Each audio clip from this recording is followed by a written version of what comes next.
மாநில தலைவர் பேராசிரியர் எம்.எஸ். ஜவஹர்லால் சாஹிப் அவர்கள் தலைமையில் தற்போது நடைபெற்று வருகிறது.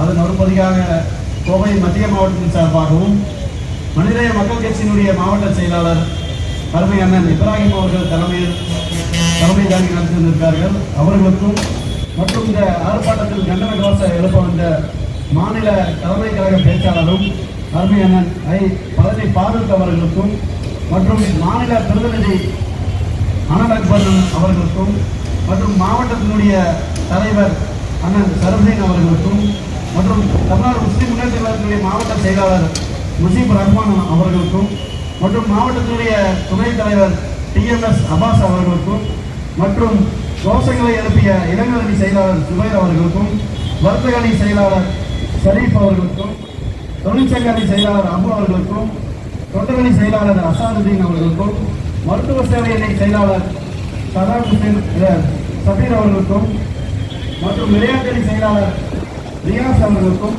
மற்றும் டி.கே. பஷீர் பாய் அவர்களுக்கும் இந்த ஆர்ப்பாட்டத்தில் வெயிலும் பொருட்படுத்தாமல் இவ்வளவு நேரம் இந்த ஆர்ப்பாட்டத்தில் கலந்து கொண்ட கிளைக்கழக சகோதரர்களுக்கும் நிர்வாகிகளுக்கும் தொழிற்சங்க நிர்வாகிகளுக்கும் மற்றும் ஊடகத்துறை நண்பர்களுக்கும் இந்த ஆர்ப்பாட்டத்திற்கு பாதுகாப்பு அளித்து இவ்வளவு நேரம் எங்களோட இருந்த காவல்துறை நண்பர்களுக்கும் இந்த நேரத்தில் மனமார்ந்த நன்றிகளை தெரிவித்துக் கொள்கின்றோம். நன்றி நன்றி நன்றி. இந்த ஆர்ப்பாட்டத்திற்கு வருகின்ற அனைவருக்கும் நன்றி. கட்சியின் சார்பிலே நான் இங்கே முன்வைக்க கடமைப்பட்டிருக்கிறேன்.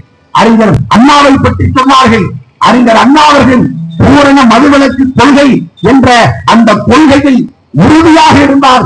இறுதி வரைக்கும் அவர் அந்த பூரண மதுவிலக்கு கொள்கையிலே உறுதியாக இருந்தார் என்பதற்கு சான்றுதான் எனக்கு முன்னால் அண்ணன் அனல் அக்பர் அவர்கள் சொன்னதை போன்று திராவிட முன்னேற்ற கழகம் முதலாக ஆட்சிக்கு வந்த நேரத்தில் தேர்தல் வாக்குறுதிகளாக ₹1 ஒரு படி அரிசி ₹1 வழங்குவேன் என்று அறிஞர் அண்ணா அவர்கள் தேர்தல் களத்திலே வாக்குறுதி கொடுத்தார்.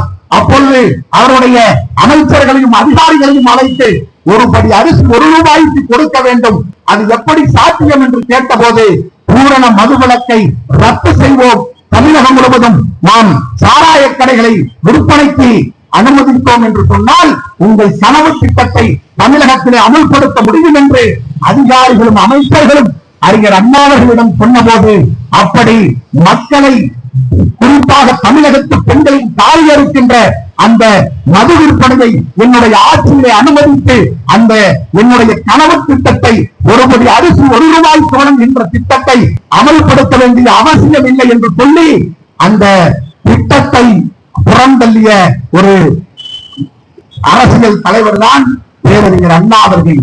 அவர் துவங்கிய இந்த திராவிட முன்னேற்ற கழகத்தினுடைய அரசு அவர்கள் வாழ்ந்த காலகட்டத்தில் தமிழகத்தில் மட்டும் 11,034 கன்னிக்கடைகள் இருந்தன. 6,352 சாராய கடைகள் இயங்கிக் கொண்டிருந்தன.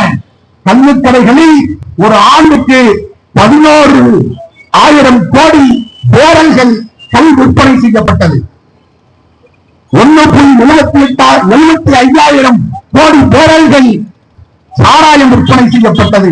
அப்படிப்பட்ட காலகட்டத்திலே காந்தி அவர்கள் பூரண மதுவிலக்கு கொள்கையை முன்வைத்து நாடு முழுவதும் போராட்டத்தை துவங்கிய நேரத்தில் வடமாநிலத்திலே வளர்க்கப்பட்ட ஈச்ச மரங்கள் வெட்டி சாய்க்கப்பட்டது.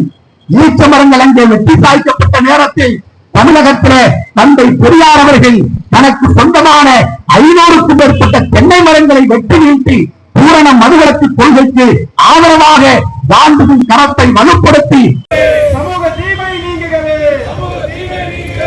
ஆர்ப்பாட்டம் இது ஆர்ப்பாட்டம், மாமா காவின் ஆர்ப்பாட்டம், போராட்டம் இது போராட்டம், போதை ஒழிப்பு போராட்டம்,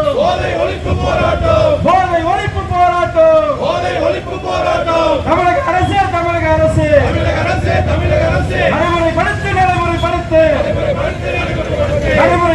நடைமுறைப்படுத்து முழு மதுவிலக்கை நடைமுறைப்படுத்து,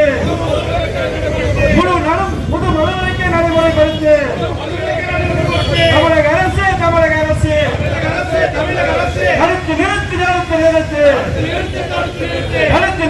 நிறுத்து